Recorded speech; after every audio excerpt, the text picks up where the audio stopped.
वाईट प्रवृत्ती नष्ट होऊन त्यावर विजय मिळवण्याचा उत्सव म्हणजे होळी. तुम्हा सगळ्यांना होळीच्या खूप खूप शुभेच्छा. तर माझं आवरलं छान छान आणि मी बाहेर आले. तर बाहेर बघते तर आहो करत होते होळीची तयारी.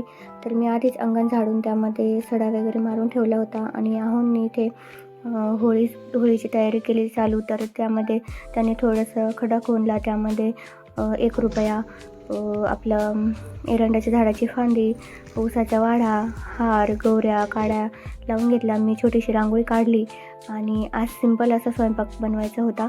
तर आमच्याकडे पुरणाचा स्वयंपाक होळीच्या दुसऱ्या दिवशी बनवतात, धुलिवंदनच्या दिवशी उपवास करू जेव घालायचा असतो त्यामुळे. आणि मग आज फक्त खीर, पोळी, कुरडई, भजी असा साधासा स्वयंपाक होता. आणि आहोंनी मग इथे हार घालून घेतला होळीला आणि गाठीचा पण हार घातला होता. मग कापूर आणि तूप टाकून होळी पेटवली. नंतर मग तिला चांगलं वरून पुन्हा तूप वगैरे तूप टाकून चांगली पेटवली. आणि मग आपण जी होळीसाठी गाठीची जी माळ घातलेली असते ती नंतर मग होळी पेटल्यानंतर ती काढून घ्यायची असते आणि मग तो प्रसाद म्हणून खायचा असतो. तर मग मी इथे नंतर ती माळ काढून घेतली आणि मी आधीच पूजेचं ताट करून ठेवलं होतं. तर मग आहोने पुन्हा जास्त तूप टाकून मग होळीला चांगलं पेटवलं आणि मी लगेच पूजा करून घेतली. आधी स्वतःला हळदी कुंकू लावलं. नंतर मग होळीला हळदी कुंकू आणि आपण आपलं निरोगी आरोग्यासाठी होळीमध्ये लवंगा आणि वेलची वगैरे टाकत असतो आणि खोबऱ्याची वाटी आणि नैवेद्य हा होळीमध्येच टाकायचा आणि खोबऱ्याची वाटी टाकतो आपण, ती पण आम्ही नंतर काढून घेत राहतो.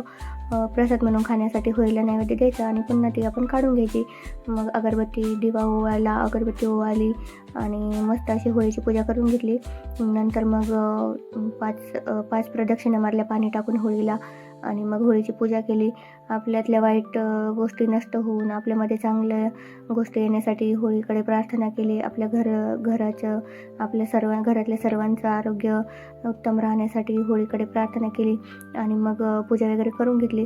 तर मला असं आठवतं की आमची आजी सांगते की आम्ही लहान होतो तेव्हा मोठी होळी पेटली जायची गावामध्ये. तर त्या होळीच्या शेकावर पाणी तापून आणायचे आणि मग लहान बाळांना अंघोळ घालायची त्या पाण्याने. तर त्याने बाळांना ऊर्जा मिळते, निगेटिव्हिटी जाते आणि बाळ निरोगी राहतं म्हणून अंघोळ घालतात. तर मागच्या वर्षी मी तिथे होते माहेरी. तर रिदूला तिथे मोठी होळी पेटवली जाते. तर पप्पांनी पाणी गरम करून आणलं होतं आणि रिदूला त्या पाण्याने अंघोळ घातली होती. तुमच्याकडे घालतात का अशी लहान बाळांना होळीच्या पाण्याने अंघोळ? तर मग आपल्या इकडे आता छोटी होळी असते तर मग आपल्याला शक्य होत नाही त्यामुळे पाणी तापवणं. तर मग त्या होळीचा अंगारा घेऊन का होईना आपण तो टाकून लहान बाळांना त्याने अंघोळ घालायची. तर हे काही अंधश्रद्धा नाही आहे, पण त्यामागे एक श्रद्धा असते. नंतर मग आम्ही तिघांनी पण दर्शन घेतलं होळीचं. डोकं टेकून अंगारा लावला कपाळाला आईंची आणि यांची दोघांची पण पूजा झाली. दोघांनी छान पूजा केली, माझी पण झाली. आणि मग रिदूला पण दर्शन करवत होते आई. इथे त्याला अंगारा लावला, त्याला दर्शन करवलं. तर छान जेजे बाप्पा करत होता. नंतर मग होळीची पूजा वगैरे करून घेतली. आमच्या इकडे अशी होळी साजरी करतात. इथे प्रत्येकजण आपापल्या अंगणामध्ये होळी साजरा करतो. तर मग प्रत्येकाकडेच आवाज येत होता भांड्यांचा वाजवण्याचा. तर मग नंतर रिदूला पण इथे आम्ही सांगत होतो असं वाजव म्हणून. तर मग तो पण वाजवायचा प्रयत्न करत होता ताट. नंतर मग अशी छान होळी पेटली आणि मग आम्ही फोटोज वगैरे काढले आणि असं आम्ही होळीचा सण साजरा केला. तुम्ही कसं करता कमेंट करून नक्की सांगा. बाय.